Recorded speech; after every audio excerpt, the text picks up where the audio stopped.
Bismillahirrahmanirrahim. Assalamualaikum warahmatullahi wabarakatuh. Waalaikumsalam warahmatullahi wabarakatuh.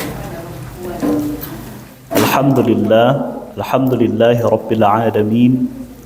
Wassalatu wassalamu ala ashrafil anbiya'i wal mursalin Sayyidina wa habibina wa maulana Muhammadin wa ala alihi wa ashabihi ajma'in. Ashhadu an la ilaha illallah wahdahu la sharika lah wa ashhadu anna Muhammadan abduhu wa rasuluh la nabiyya wa la rasula ba'dah, amma ba'du. Allahumma anfa'na bima 'allamtana wa 'allimna ma yanfa'una wa zidna 'ilma. Allahumma akhrijna min dhulumatil wahm wa akrimna bi nuril fahm waftah 'alaina bi ma'rifatil 'ilm wasahhil akhlaqana bil hilm waj'alna mimman yattabi'una al-qawla fayattabi'una ahsanah. Rabbi shrah li sadri wa yassir li amri wahlul 'uqdatam min lisani yafqahu qawli. Amin ya rabbal alamin. Kaum muslimin wal muslimat, Bapak dan Ibu jamaah subuh rahimakumullah, sesuai dengan perencanaan kita memulai kajian hadis kita mulai dari hari kini dan seterusnya dengan mengkaji satu buah kitab hadis yang ditulis oleh Imam An-Nawawi yang dikenal dengan Al-Arba'in An-Nawawiyah atau Al-Arba'un An-Nawawiyah. 40-an hadis yang ditulis oleh Imam An-Nawawi, yang disusun oleh Imam An-Nawawi. Jadi jumlah hadisnya ada sampai 2 disebut dengan Al-Arba'in, 40-an hadis. Yang menulisnya siapa ibu? Imam An-Nawawi. Imam An-Nawawi ko bernama, dikenal dengan kunyahnya, panggilannya dengan Abu Zakaria. Kemudian nama beliau Yahya bin Sharaf An-Nawawi. An-Nawawi itu sebutan gelar untuk beliau karena beliau orang Nawah, salah satu daerah yang ada di Syria. Nah, beliau wafat 676 Hijriah. 676. Mudah mengingatnya ibu. Tahun berapa beliau wafat? 676 Hijriah. Dan beliau ko adalah salah seorang imam yang luar biasa, bermazhab Syafi'i. Kemudian beliau wafat di umur yang cenderung masih muda, di umur 40 tahunan. Tetapi karya-karya beliau itu termasuk karya-karya yang luar biasa. Apa yang beliau tulis menjadi rujukan para ulama, bahkan menjadi kitab-kitab yang paling banyak dikaji di dunia sampai kini. Contohnya yang dari kitab yang awak bahas ko, Arba'in. Boleh dikatakan indah ada pesantren ketika mengkaji hadis kecuali mengkaji hadis Arba'in. Ya tak apa? Apapun mazhab, apapun manhajnya, orang tarbiyah kah, orang Muhammadiyah kah, orang Salafi kah, pakai arba'in. Kemudian kitab yanglah kita kaji juga sebelumnya, Riyadus Salihin. Riyadus Salihin ko kitab hadis juga. Bahkan banyak ulama yang mengatakan bahawa pada ibu-ibu, kitab di dunia yang paling banyak dibaca setelah Al-Quran adalah Riyadus Salihin.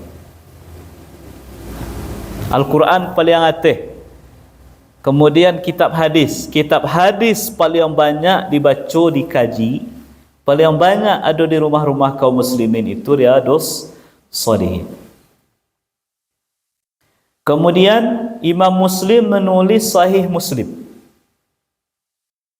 Dan ulama yang mensyarah, memberikan keterangan, penjelasan terhadap hadis-hadis yang ada dalam Sahih Muslim itu banyak. Tetapi tidak ada yang seterkenal dari Imam An-Nawawi. Beliau menulis lengkap itu penjelasan Sahih Imam Muslim itu. Paling bagus itu. Al-Minhaj judulnya. Dan banyak lagi dalam fikih, dalam ilmu bahasa, begitu luar biasa karya-karya beliau. Di umur beliau yang lumayan singkat, dia 40 tahunan beliau wafat. Allah berikan keberkahan umur yang luar biasa. Nah, itu yang awak kaji kitab beliau, salah satu Arba'in An-Nawawi, 42 hadis. Nah, itu sebagai pengantar ibu-ibu ya, tentang kitab yang awak kaji. Dan kitab yang kita kaji ke ibu-ibu, nampaknya ya tipihnya. Berapa halaman ibu-ibu? Berapa halaman? Jangan sampai paling belakang, kerana ada bonus zikirnya tu. Sampai hadis ke 42.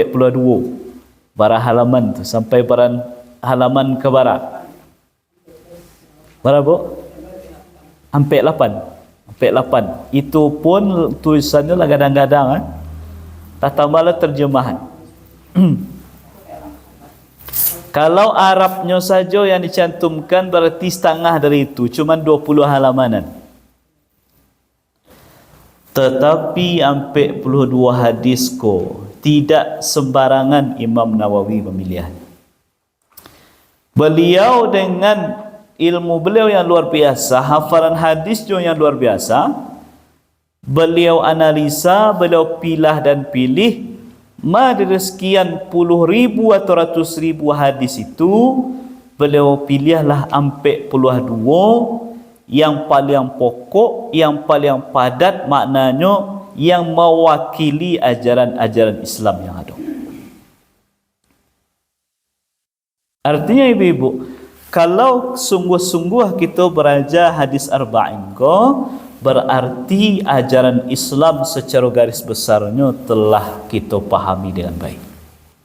Nah, mudah-mudahan 42 hadis ko Allah panjangkan umur kita, Allah berkahi, bisa selesai kita mengkajinya. Walaupun tahbilo selesai bu ya.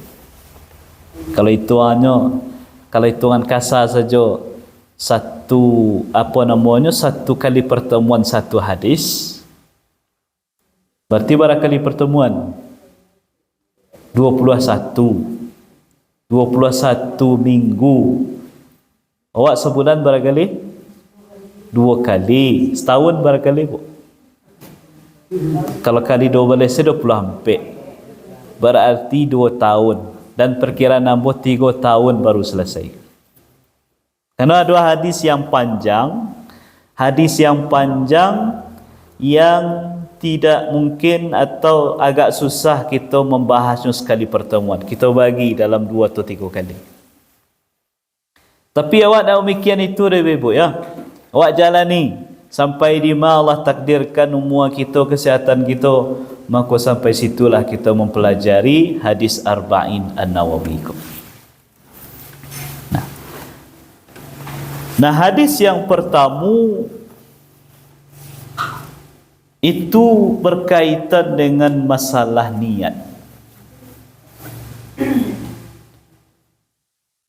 Bacakan, kita baca terlebih dahulu. Bismillahirrahmanirrahim. An Amiril Mu'minin Abi Hafsin Umar bin Al-Khattab radhiyallahu anhu qala sami'tu Rasulullah sallallahu alaihi wasallam yaqul. Dibaca nama Nabi, jangan lupa salawat ibu-ibu. Rasulullah sallallahu alaihi wasallam yaqul innamal a'malu binniyati wa innama likulli imri'in ma nawa faman kanat hijratuhu ila Allah wa rasulih fahijratuhu ila Allah wa rasulih wa man kanat hijratuhu lidunya yusibuha aw imra'atin yankihuha fahijratuhu ila ma hajara ilaih. Rawahu Imam al-Muhaddithin Abu Abdullah Muhammad ibn Ismail bin Ibrahim bin al-Mughirah ibn Bardisbah al-Bukhari wa Abu Husain Muslim ibn al-Hajjaj bin Muslim al-Qushairi an-Naisaburi fi sahihaihima alladaini huma asahul kutubil musannafah. Dari Amirul Mukminin Abi Hafs Umar bin Al-Khattab radhiyallahu anhu qala. Dari Amirul Mukminin. Amirul Mukminin artinya pemimpin orang-orang yang beriman.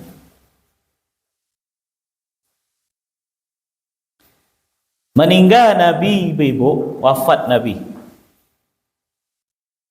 Siapa yang menjadi khalifah setelah itu? Khalifah Abu Bakar. Nah, Khalifah Abu Bakar ko panggilan kehormatan untuk beliau adalah Khalifatu Rasulillah. Khalifah tu artinya pengganti. Khalifatu Rasulillah, pengganti Rasul. Tapi bukan pengganti sebagai beliau Rasul, tidak. Kerana Nabi Muhammad adalah Nabi yang terakhir.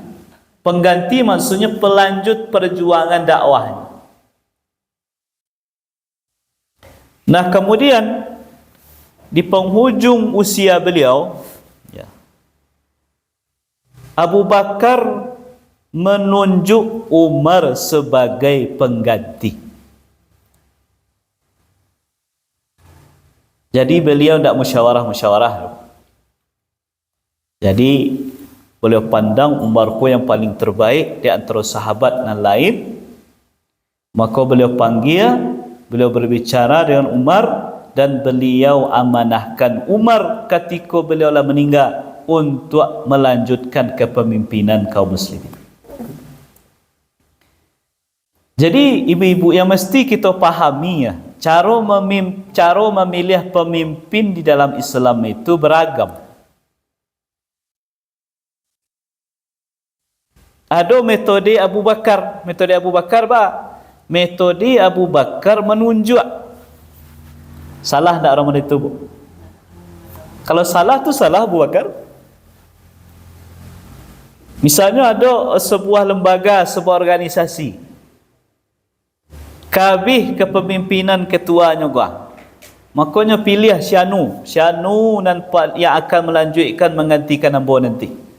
Dengan syarat orang yang memilih adalah orang yang baik dan yang pilih memang orang yang terbaik di antara orang baik.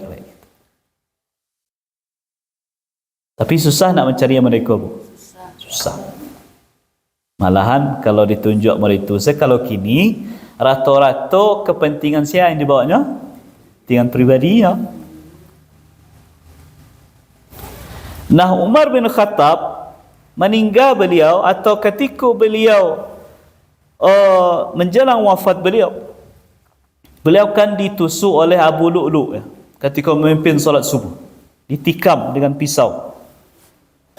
Nah, ketika beliau merasa ajal beliau semakin dekat, beliau bentuk tim musyawarah. Kalau istilah awak kini ni, ibu, apa namanya? Tim formatur. Pilih berapa orang, ditunjuk syanu. Nah, kemudian nanti formatur lah musyawarah menyepakati siapa di antara mereka yang akan menjadi pemimpin. Jadi tim formatur lah ada dari dulu.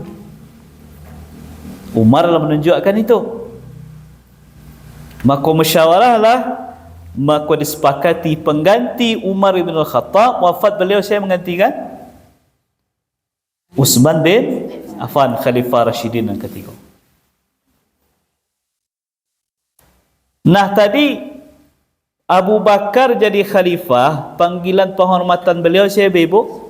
Khalifatul Rasulillah, Khalifah Rasulullah. Sedangkan Umar belum disematkan itu. Tiba-tiba ada salah seorang sahabat yang memanggil, "Ya Amiral Mukminin, wahai pemimpin orang-orang beriman." Dia panggil Umar seperti itu. Umar terkejut, tertegun. Kecik Umar, lebih kurang kalimatnya mereka, "Ambo alun ridha lai," dipanggil dengan panggilan seperti itu, kecuali disepakati oleh para sahabat.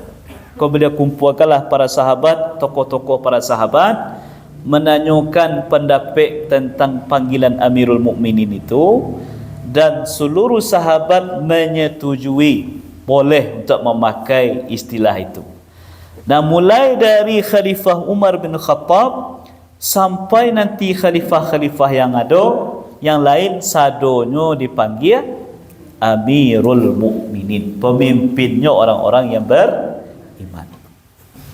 Itu sejarahnya, istilahnya ya, mesti awak pahami dulu. Kemudian Abi Hafsin, iko gelar beliau, kunyah istilahnya. Hafaz tu artinya singo.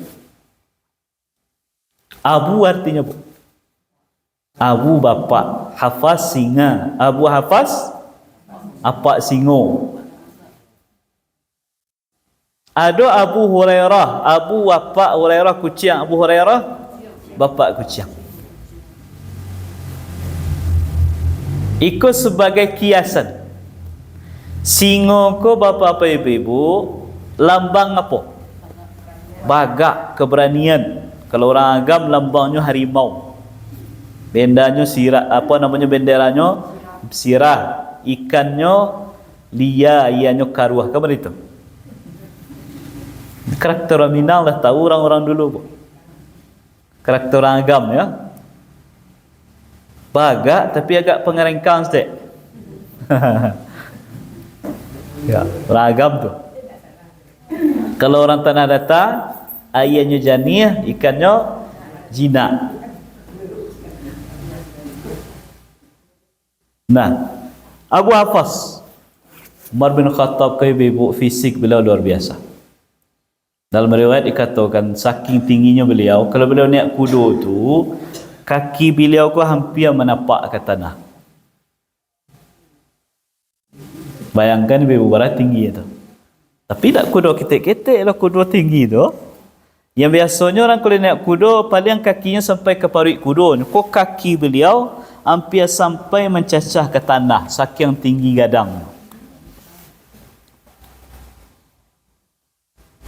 Kemudian ketika beliau masuk Islam, sahabat-sahabat dan lain menyembunyikan Islamnya, kerana khawatir nanti disiksa, diperlakukan tidak baik oleh orang kafir. Kalau Umar tidak, nyo ketuk pintu rumah kaum tokoh-tokoh orang kafir tu, nyo agih tahu. Datangnya ke rumah Abu Lahab, ke Abu Jahal. Yang awalnya kan orang ku berkawan berdua. Kemudian nak kecik Umar, wahai Abu Jahal, ketahuilah ambo masuk Islam. Magih pengumuman ibu. Ketika kaum muslimin hijrah ke Madinah, manduk-manduk pergi malam-malam hari, diam-diam. Kalau Umar indak, nyagih pengumuman. Keciknya ibu, ambo kepai hijrah ke Madinah. Siapa di antara kalian dan ingin istrinya menjadi jando, anak-anaknya menjadi yatim, temui ambo di sini. Para kabagaknya ibu. Nya tantang orang kafir itu. Siapa kalian dan bininya ingin jadi jando, anaknya jadi yatim, tunggu ambo di situ, kok yo ke menghadang. Tak ada seorang pun yang tolong. Tapi sekuat-kuatnya Umar ke ibu-ibu, ketika bagulat yo Nabi kalah Umar. Nah, itu hebatnya Nabi, fisik Nabi itu. Sekuat-kuatnya Umar itu, pernah Umar bergulat dengan Nabi, Umar kalah. Abu Hafaz, bapaknya singa. Kemudian nama beliau Umar, nama ayah beliau Al-Khattab, Umar bin Al-Khattab. Kalau awak sering menyingkatnya Umar bin Khattab, seharusnya Al-Khattab radhiyallahu anhu, semoga Allah meridainya. Jadi ketika disebut nama sahabat, maka untuk penghormatan dan doa kepada para sahabat itu dianjurkan kita setelah baca nama sahabat membaca radhiyallahu anhu, semoga Allah meridainya. Qala, beliau berkata, Umar berkata, sami'tu, aku mendengar Rasulullah sallallahu alaihi wasallam yaqulu, Rasulullah sallallahu alaihi wasallam bersabda. Dalam riwayat lain, yaqulu 'alal mimbar, beliau bersabda, mengucapkan kalimat ko di atas mimbar. Di atas mimbar, didengar oleh orang banyak. Tetapi hadis ko cukup unik ibu-ibu. Kalau di atas mimbar kan didengar orang banyak ibu-ibu ya. Tapi yang meriwayatkan hadis ko cuman Umar seorang saja. Tak ada sahabat yang lain meriwayatkan. Ini dia tu. Makanya disebut hadis ko hadis gharib. Hadis yang ganjil tapi sahih. Ya. Nabi menyampaikan di atas mimbar, tapi yang meriwayatkan ke tabi'in hanya satu orang. Tabi'in yang meriwayatkan dari Umar, meriwayatkan ke tabi'in satu orang pula. Jadi kalau ibu-ibu ada kok di sekolahnya dulu, pesantrennya dulu, di Parabik atau Rima, mengkaji tentang hadis, ada namanya hadis gharib, hadis yang ganjil. Ada yang ganjilnya sahih, ada yang tidak sahih. Kok ganjil aneh tapi sahih? Di mana tak ganjiannya? Nyo didengar oleh banyak orang tapi meriwayatkan seorang saja. Nah, apa bunyi hadis? Innamal a'malu binniyat wa innama likulli imri'in ma nawa.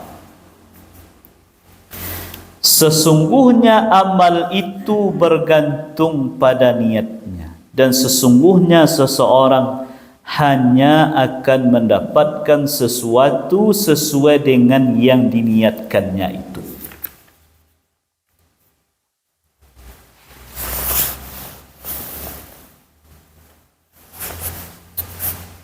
Perkara niat. Yang niat ke ibu. Niat tu arti bahasanya al-qasdu, keinginan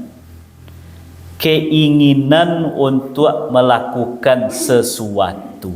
Di mana letak keinginan itu? Di hati. Itu yang niat. Jadi niat sabana niat tu di hati, bukan di mulut. Ibu ya, niat itu di mana? Di hati, bukan di mulut.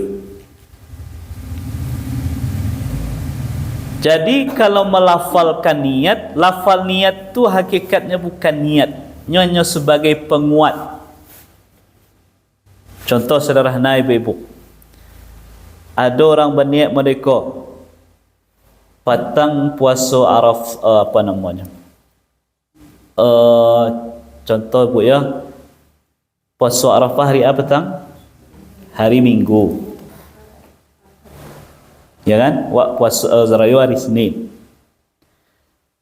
Nah, boleh tak di hari-hari yang sama niat puasanya puasa mengqadha Ramadan? Kan boleh saja. Kecik orang dan puasa ke puasa ko, di lisannya mengatakan sengaja ambo puasa Arafah. Tapi di hatinya mengatakan ambo puasa qadha Ramadan. Mana dinilai oleh Allah? Dan di lisannya atau di hatinya? Hatinya. Kok ada nama itu kan? Jadi yang dinilai yang di hati bukan di lisan. Kerana yang sabana niat tu di hati bukan di lisan. Makanya orang munafik tu ibu, lisannya mengatakan beriman tapi hatinya tidak beriman. Maka yang dinilai hatinya bukan lisannya oleh Allah.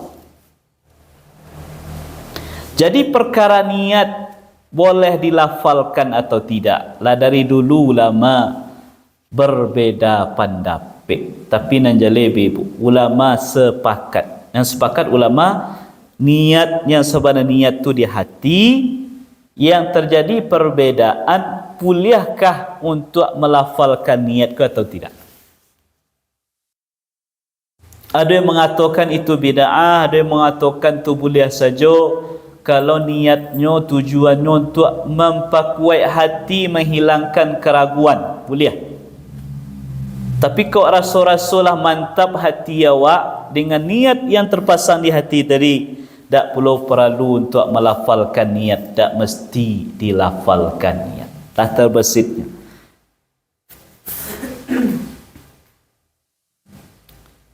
Dan ulama kita terutama dalam mazhab Syafi'i ibu membagi keinginan melakukan sesuatu ko dua cabangnya. Berapa cabangnya ibu? Dua. Ada namanya niat, ada namanya azam. Azmun. Niat, azam. Kau perlu awak pahami. Niat tu apa? Keinginan melakukan sesuatu ya, bersamaan dengan pekerjaannya. Itu niat. Sedangkan azam, keinginan melakukan sesuatu tidak bersamaan dengan pekerjaan. Contoh apa ibu? Salat subuh awak tadi, bila berniat awak? Kalau mazhab Syafi'i kan, mazhab Syafi'i ibu ya, berniat dalam salat itu ketika membaca takbiratul ihram. Allahu Akbar, ketika baca Allah tu connect ke hati, terbesit di hati. Kalau kini awak sembahyang subuh 2 rakaat menghadap kiblat kan Allah, di hati saya terlintas saja, itulah niat. Makanya kalau dia awak rata-rata kan imam kan memanjangkan betul-betul Allahu Akbar, memanjang sawana itu tak sekedar panjang, memanjangkan. Ketika dipanjangkan Allahnya itu langsung menyambung ke hati, memasang niat. Tapi mazhab yang lain, contoh ibu-ibu lihat Imam Masjidil Haram tu, tak ni macam-macam Allahu Akbar. Berarti tak di saat itu, tetapi sebelum itu seketik. Yang penting bagi kita ibu-ibu, niat itu, yang sebenarnya niat, tidak berjauhan waktunya dengan pekerjaan pertama dari ibadah itu. Artinya kalau ada orang berniat sebelumnya takbiratul ihram, boleh tak? Sebelumnya Allahu Akbar, tapi nyolah tagat di tampik solat itu, nya pasang niat boleh? Boleh ke berdekatan? Tapi yang tak boleh hati ibu-ibunya berniat di rumah. Berniat di rumah, kemudian ketika sembahyang tak perbarui niat. Berarti nyo tak niat namanya tu. Namanya tadi azam, keinginan kuat melakukan sesuatu yang waktunya tidak bersamaan dengan pekerjaan. Tapi ibu, niatku bukan perkara yang susah. Jangan dibuat was-was awak dalam sembahyang. Seakan berlari kuat sembahyang. Tadi yang boleh tak niat tu alun Lah niat tu alun Ibu, untuk menghilangkan was-was tadi. Selagi awak dari rumah tadi lah terniat, lah tak punya keinginan ambo pai ke surau gobah sembahyang dulu agak. Kemudian ketika awak tagak atau ibu sembahyang subuh tadi tagak awak tapi solat, ada tak keinginan melakukan solat yang lain selain solat subuh, Bu? Kan ada. Ada tak? Sembahyang ibu 2 rakaat tadi bersama imam. Ada nak niat lain selain solat subuh waktu itu? Kan ada dah. Berarti di hati awak lah terpasang niat.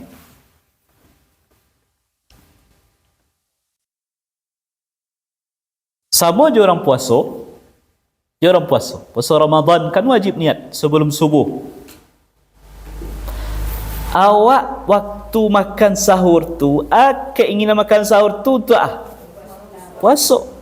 Jadi walaupun tak terucap nawaitu sauma ghadin an adai nawaitu sauma ghadin an adai saumi ramadana hadhihi sanatu lillah. Itu kan ketika dilafalkan. Tak terucap mana itu, tetapi awak lah makan sahur gak? Indah ada keinginan makan sahur kecuali untuk sunnah puasa kita di hari itu. Berarti itulah niat. Jadi jangan dibuat was-was dek kerana ragu. Ada orang ibu-ibu lama bananya ka mangkit tangan takbiratul ihram. Bu pernah nanti lihat. Lah membaca ayatnya lah tagak dari awal ke? Lah tagak dari awal. Tapi baru mangkit tangan bila ketika imam lah baca ayat pendek lah.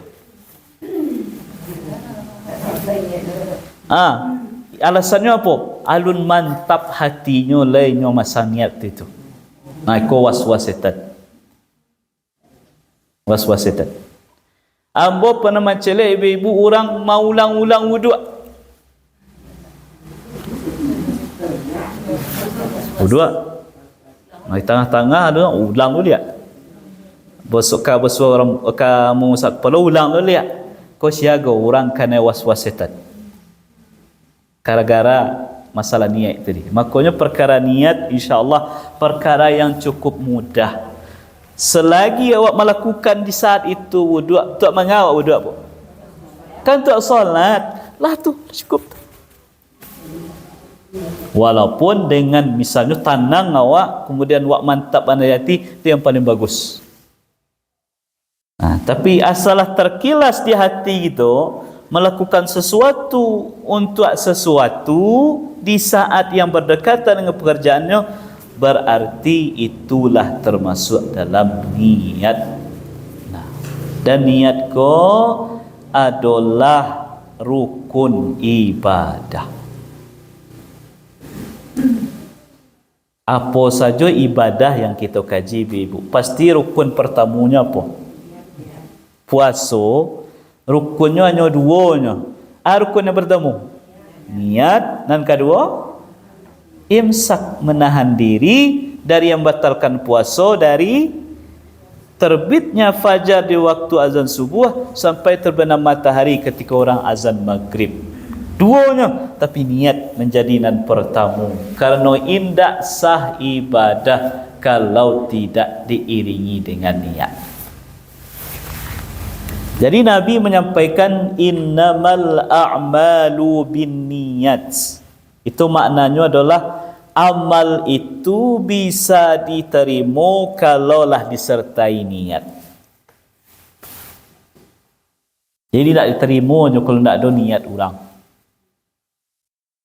Kemudian kalimat yang kedua, wa innama likulli imri'in ma nawa. Dan sesungguhnya setiap orang hanya akan mendapatkan sesuai dengan yang diniatkannya itu.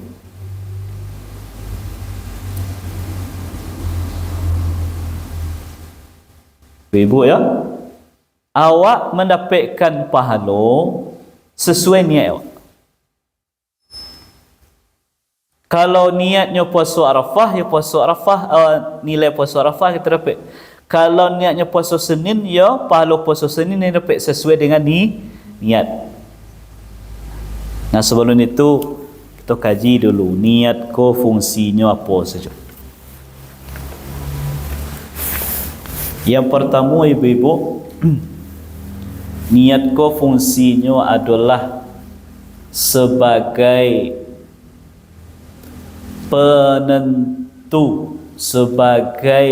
penentu ibadah nan kita lakukan itu apa tu kini, terutama dalam ibadah-ibadah yang waktunya bersamaan, caranya sama. Waktunya bersamaan, caranya sama. Contoh, ibu-ibu datang sebelum subuh tiba disuruh la azan muazzin. Nah, kemudian ibu salat. Ada bara kemungkinan salat 2 rakaat di saat itu, Bu. Salat asar yang bisa kemungkinan niat. Bisa salat sunat wudu kalau alun di rumah, bisa salat apa? Tahiyatul masjid, bisa salat sunat qabliyah subuh kan tu. Atau bisa salat sunat mutlak. Nah, pahala nan kita dapat sesuai je niat tadi. Kalau niat tahiyatul masjid, kalau qabliyah subuh, kalau sunat wudu, sunat wudu. Jadi sesuai je niat kan. Ada orang bu bayar magiah pitih sekian juta ke seseorang, ke fakir miskin. Taruhlah lagi 5 juta. Ceknya, kau dari Ambo, silahkan ibu pakai untuk modal menggali atau modal keparak, ke sawah, kalau ni orang ke sawah, ke ladang. Nah, pitih yang dia giah tu kan banyak kemungkinan. Bisa itu zakat, bisa itu infak sedekah biasa. Kalau niatnya sedekah, berarti ada tertunai zakat. Jadi harus jalan. Kalau orang kau zakat tu, ibu harus pasang niat kau piti nana buagiahan kau zakat yang bogo. Walaupun tak kau disampaikan bana ke orang tak masalah. Kan di hati awak nan perlu. Di hati awak nan perlu. Kok dia gih tahu orang kau indak, terserah dia awak mana kerancak lah, mana lebih hikmah lah. Tapi nan jale di hati harus dipasang ko haratonan bukan luar 5 juta. Ko zakat, ko tu infak sedekah biasa ko. Kerana awak dinilai oleh Allah sesuai dengan ayat niat dalam hati tadi. Jadi membedakan antara dua nan sama kelihatannya, apabila dilakukan di waktu yang bersamaan pula. Niat membedakan, dan itulah pahala yang kita dapatkan. Itu yang pertama. Dan kedua, niat ko fungsinya membedakan amal kita koyo ikhlas dilakukan karena Allah atau tidak.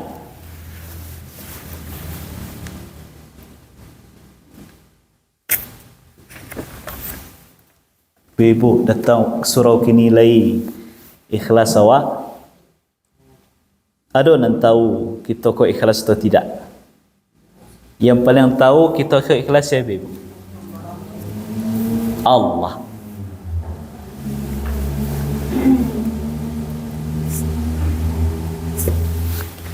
Tapi ada indikasi tanda-tanda orang yang tak ikhlas ibadah. Walaupun secara hakikatnya ikhlas tu, inti ikhlas tu, ibadah tu hanya Allah. Contoh, ada orang keraja, bu, kemudian dia tuntut gajinya. Apakah berarti tak ikhlas? PNS misal, PNS nya kerja, nya pegawai atau guru, kemudian tak dibayar oleh pemerintah gajinya, tuntut itu sampai dapat. Apakah berarti tak ikhlas? Belum tentu. Jadi kadang aneh, apalagi guru ngaji, Kan ada pemeo mereka, guru ngaji minta bayaran lo, apa namanya gaji lo, ikhlaslah ke Allah. Kau pemahaman yang salah.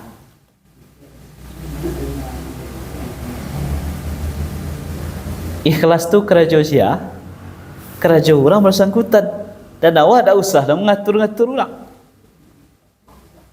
Cuba bayangkan ibu-ibu, baraka kacaunya tatan masyarakat kalau secara pandang sadonya meritu. Dan yang anehnya hanya untuk orang-orang tertentu, untuk profesi tertentu dah dikatakan meritu. Berani nak mengatakan ke pegawai-pegawai itu, ibu-ibu tak usahlah bergaji kerja salah. Kalau bergaji, biko tak ikhlas biko. Ada tak orang kamu daftar PNS? Tak ada. Tapi giliran guru ngaji ya kecil, ikhlaslah seketik nak gaji, awak kan mengajar tu Allah. Kenapa kok dan ikut dibedakan? Ikut dibedakan. Padahal sama-sama punya kebutuhan. Maka prinsipnya, kalau ada bapa ibu mengurus lembaga kok pendidikan atau apalah, ikhlas itu tugas yang bersangkutan. Tugas awak adalah memenuhi pula kewajiban awak terhadap orang. Justru malah ketika diperhatikan kemakmurannya akan semakin menunjang keikhlasannya. Kerana dia tak akan memikirkan apa-apa lain, dia akan fokus dengan kerajaan. Tapi kalau ibarat kecil orang awak baban barik segi ulang batu, itu je nak tekanannya. Jadi alangkah lebih baik lembaga-lembaga pendidikan agama awak, MDA, pondok-pondok tahfiz, terutama MDA lah, guru-guru yang mengajar di situ betul-betul diperhatikan, minimal dengan standar sesuai dengan kewajiban mengajar. Kadang sadiah kita ibu-ibu, sampai kini masih ada guru mengaji yang kadang wang mengaji 10.000 bisa menunggak 6 bulan. Awak berharap kualitas guru bisa ditingkatkan, kualitas anak bisa ditingkatkan kalau seandainya nanti itu kurang diperhatikan. Nah, kalau secara logika ibu-ibu ya, kalau gaji guru itu distandarkan, sesuailah jo kewajibannya, maka pimpinan bisa mengikatnya dengan kewajiban dan kedisiplinan. Tapi kalau kurang dari kewajibannya mereka tapi dihargai mereka, orang akan mudah mengecewakan, mengabo mereka nak kerja bohak bo sikonya. Kau itu ibu. Nah, ikhlas awak. Nah, ikhlas tu kerja apa? Kerja hati. Nampak yang tahu Allah, tapi ada memang indikasi-indikasi kalau seseorang beramal kemudian ada pada dirinya iko, berarti ko indikasinya kurang ikhlas. Contoh dalam bersedekah, kata Allah dalam Al-Quran, ya ayyuhalladzina amanu la tubtilu sadaqatikum bil manni wal adha.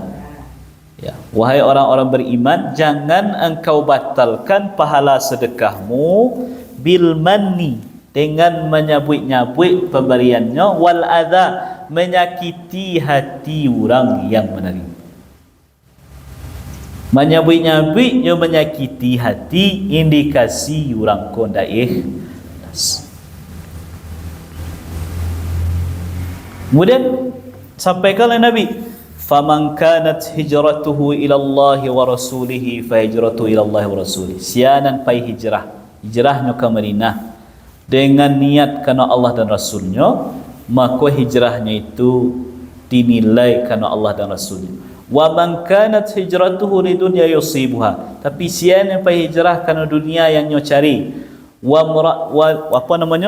mra'atun yankihuha, ya, wa mra'atin yankihuha, atau kerana perempuan yang ingin nyo nikahi, maka nilai hijrahnya sesuai dengan apa yang nyo niatkan tuju itu. Jadi di masa sahabat ibu-ibu, ada seorang perempuan namanya Ummu Qais. Jadi Ummu Qais ko dicintai oleh seorang laki-laki. Nyo ingin menikahi Ummu Qais. Tapi Ummu Qais dak mahu menikahi laki-laki go kecuali na laki-laki go lai namuah pai hijrah ke Madinah. Makonyo pailah hijrah ke Madinah yang laki-laki go. Maka dikenallah laki-laki dan pai hijrah ke Madinah dek kerana Ummu Qais ko dikenal panggilannya Muhajir Ummu Qais. Pai hijrah dek gara-gara si Ummu Qais. Bukan kerana Allah, tapi gara-gara Ummu Qais yang inginnya nikahi. Kau kan nampak beda niat. Ada orang niat hijrahnya kerana Allah, ada orang niat hijrahnya kerana manusianya nikahi. Dan itu biasanya tak akan bertahan lama ini. Kalau ada orang melamar anak perusi seseorang, nyoca lihat laki-laki go tak ada sembahyang, tak solat. Tapi ya kecilnya, ambo berjanji pak, bu kuat jadi ambo menikah dengan anak ibu, ambo ke sembahyang. Biasanya tak ada cik Allah gitu. Kerana sembahyangnya niatnya siapa? Karena akan menikahi yang perempuan tadi. Palingnya lari ke sembahyang hari pertama, hari kedua, seminggu, 2 minggu.